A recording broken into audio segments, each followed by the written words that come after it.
I bought this DJI Mavic Mini 2 to show you beautiful aerial shots of the mountains and the surroundings of Revelstoke. Now, to fly your drone in Canada, there are some hoops you've got to go through, some boxes to tick. And here is where I found a problem. Now, this drone weighs under 250 grams. Now, according to the Transport Canada website, drone pilots, I'm a pilot now apparently, drone pilots must carry a valid drone pilot certificate and only fly drones that are marked and registered. If you are flying a drone that is less than 250 grams, you do not need to register the drone or get a drone certificate. So I'm okay then. Now, the rules state drones are aircraft, which makes you a pilot. Fly where you always see it, away from bystanders, avoid forest fires, emergency operations, planes, helicopters. So avoid harming others and fly safe. Got it. Hang on. Fines or jail time if you break the rules. $1,000 for flying without a pilot certificate, $1,000 for flying unregistered or unmarked drones. But I thought I didn't need to do these things. So which is it?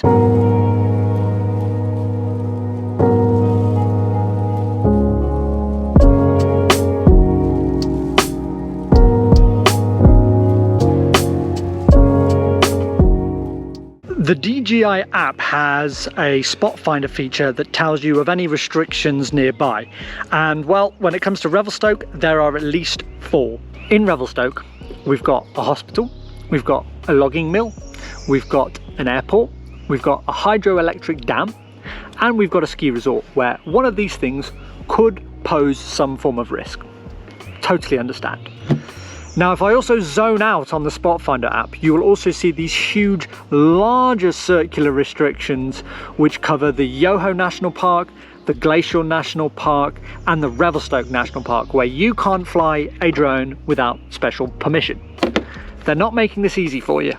Now, some of these areas close to the airport are a no-go, which is fine. I have no intention of filming helicopters and planes. I really want to explore Revelstoke this summer and use this drone to kind of show you guys just what we do have on offer here. In particular, I'd really like to promote the unique experiences that are available here to Revelstoke and also educate people on the correct hiking etiquette in the surrounding areas. So, I mean, the solution to all of this is to take the test, get the pilot certificate, register the drone, even though I don't have to. I want to do it right, follow the rules and reduce any personal risk. I don't want to be fined $1,000, no one does.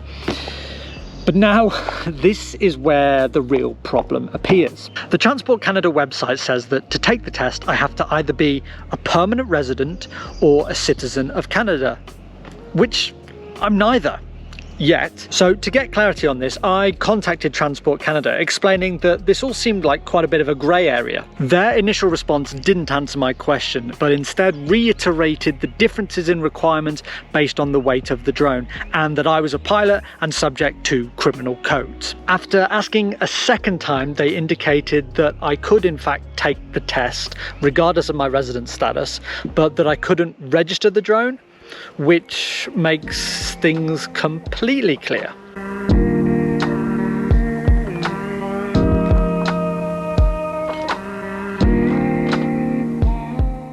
Now, this is the basic drone exam on the Transport Canada website that is 90 minutes long.